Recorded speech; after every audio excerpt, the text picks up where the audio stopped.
பரபரப்பான ஒரு விருந்து மேஜை. ஒரு பரிசேயர் இயேசுவை அழைக்கிறார். இயேசுவும் உணவு உண்ண அமர்கிறார். ஆனால் சடங்குபடி கைகளை கழுவவில்லை. பரிசேயர் அதிர்ச்சியில் உறைந்து போகிறார். இங்கு நடப்பது கை கழுவும் சண்டை அல்ல. இது மனித வாழ்வின் ஆழமான உண்மையை பற்றி பேசும் விவாதமாக இருக்கிறது. பரிசேயர் நம்மில் ஒருவராகவும் இருக்கலாம். விதிகளையும் வெளித்தோற்றத்தையும் சமூகத்தின் அங்கீகாரத்தையும் பற்றி அதிகமாக அக்கறை கொள்பவராக கூட இருக்கலாம். இன்றைய நற்செய்தியில் இயேசு பரிசேயர்களை பார்த்து, நீங்கள் கிண்ணத்தையும் தட்டையும் வெளிப்புறத்தில் தூய்மையாக்குகிறீர்கள் என்று சொல்லுகிறார். இந்த வார்த்தைகள் நம் ஒவ்வொருவருக்கும் ஒரு கண்ணாடியை போல இருக்கின்றன. நம்முடைய அன்றாட வாழ்வில் இந்த கிண்ணமும் தட்டும் தான் என்ன?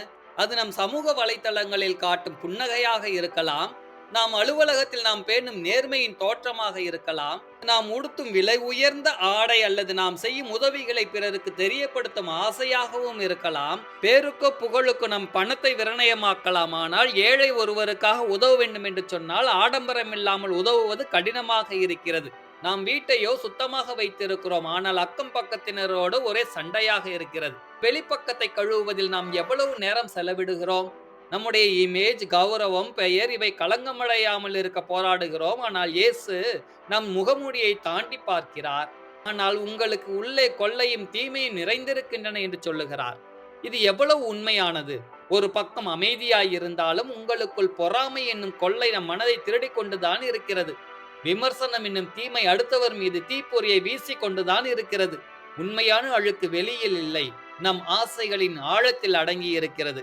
இரண்டாவதாக, இயேசுவின் அடுத்த கேள்வி ஒரு பேரதிர்ச்சியாக இருக்கிறது. அறிவிலிகளே, வெளிப்புறத்தை உண்டாக்கியவரை உட்புறத்தை உண்டாக்கினார் அல்லவா என்று கேட்கின்றார். இந்த வசனம் ஒரு ஆழமான கருத்தை நமக்கு சொல்லுகிறது. நம்மை படைத்தவர் ஒருவரே. அவர் நம் உடலை அழகாக, வலிமையாக, திறமையாக உருவாக்கினார். ஆனால் அதை போலவே நம்முடைய ஆன்மாவையும் உள்ளத்தையும் உணர்வுகளையும் எண்ணங்களையும் படைத்தவரும் அவரே. கடவுளின் பார்வையில் உங்கள் கையும் உங்கள் இதயமும் சமமான முக்கியத்துவம் கொண்டவை அல்லவா? உங்கள் ஆன்மீக வாழ்வை உங்கள் தொழில் வாழ்விலிருந்து அல்லது உங்கள் குடும்ப வாழ்விலிருந்து நீங்கள் பிரிக்க முடியாது. எல்லா இடத்திலும் ஒரே கடவுள்தான் இருக்கிறார். உங்கள் உள்ளம் அழுக்காக இருந்தால், உங்கள் வெளியூர் எத்தனை பளபளப்பாக இருந்தாலும் அது முழுமையற்றது.